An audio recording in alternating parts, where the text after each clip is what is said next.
Welcome to Mastery of Writing the Personal Narrative. Lesson 6, Video 2. This is the fourth of 4 lectures on writing paragraphs. In the first video, we talked about what makes a paragraph a paragraph. In the second lecture, we talked about writing a descriptive paragraph.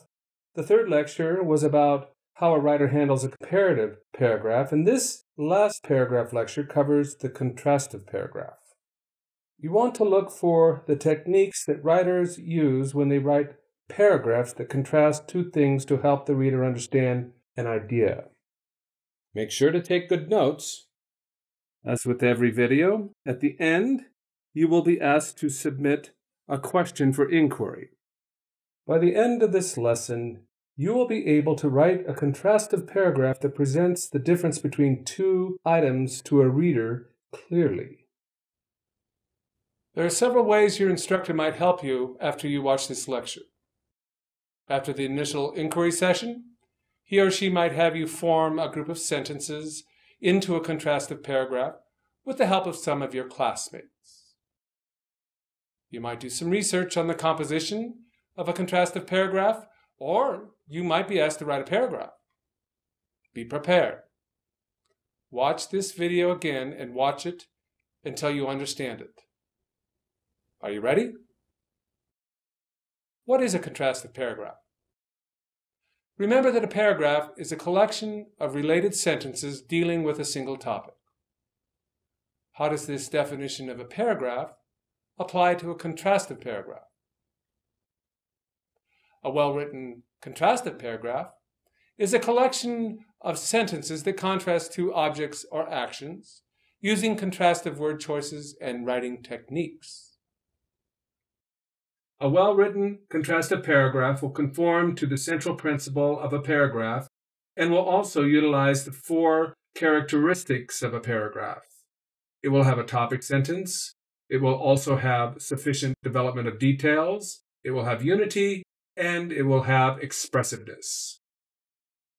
For the first 2 paragraphs that we looked at, we deconstructed the 4 characteristics of a paragraph to see how they applied.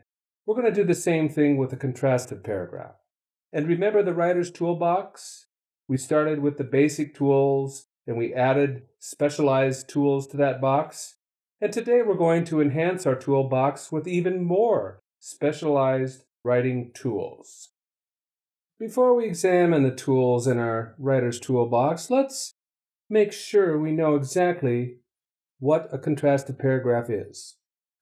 A contrastive paragraph explores the difference between two objects, ideas, or actions. For instance, a writer could contrast positions on an issue like responses to gun laws in Canada and the United States, or contrast ideas like the percentage of the population that is unemployed in Hawaii and Iowa, or contrast events like the Great Depression of the 1930s and the Great Recession that started in 2008. Did you notice that I used the same examples to show contrastive writing that I used in the lecture on comparative writing? This is important.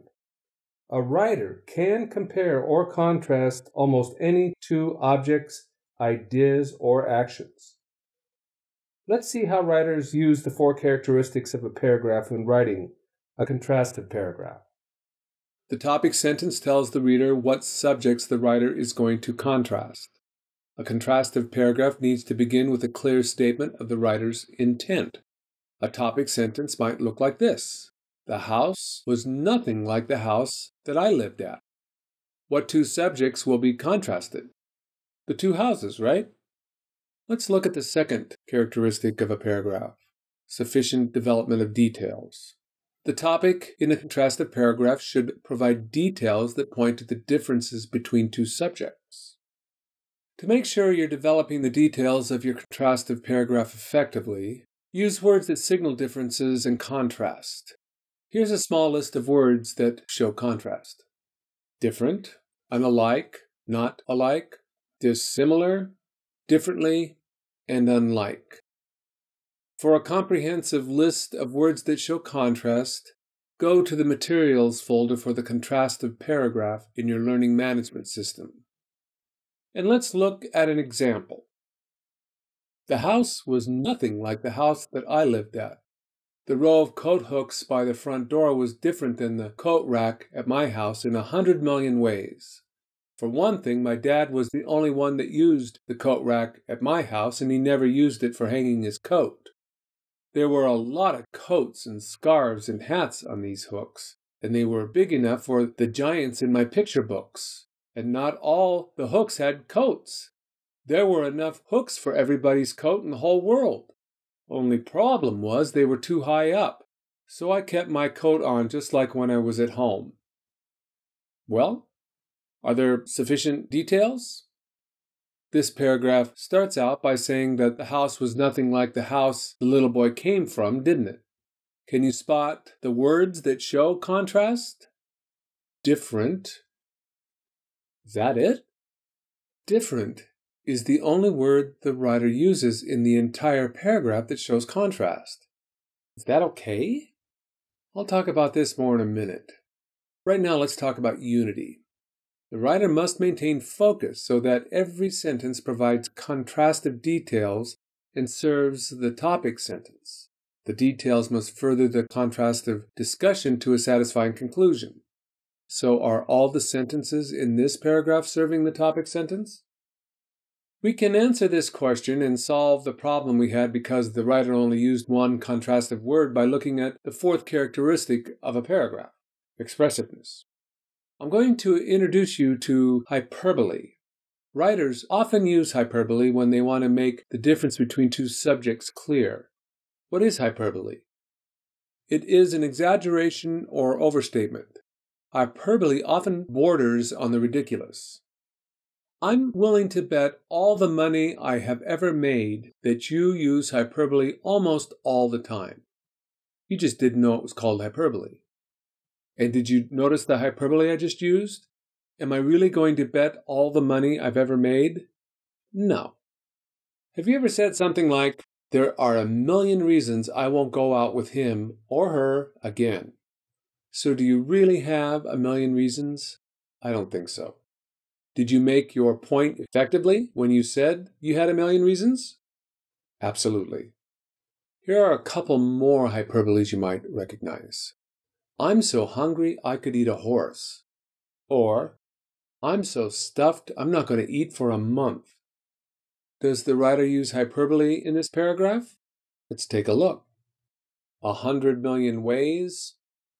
Big enough for the giants. Enough hooks for everybody's coat in the whole world. The writer uses a lot of hyperbole in this paragraph. Remember, he's writing from the point of view of a 4-year-old. Do 4-year-olds ever exaggerate? The writer uses hyperbole to show how much bigger this house is than the house the little boy comes from. There was only one word that shows contrast in this paragraph, the word different in the second sentence. However, with that one contrastive word and 3 hyperboles, the writer creates a clear picture of a house that is much bigger than the little boy's house. Use both hyperbole and words that show contrast, and you will write first-rate contrastive paragraphs. That's it. Everything you need to know about a contrastive paragraph. Your instructor will have plenty of opportunities to practice writing your contrastive paragraph.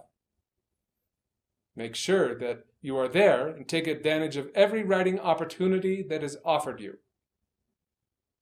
And remember, work hard and have fun.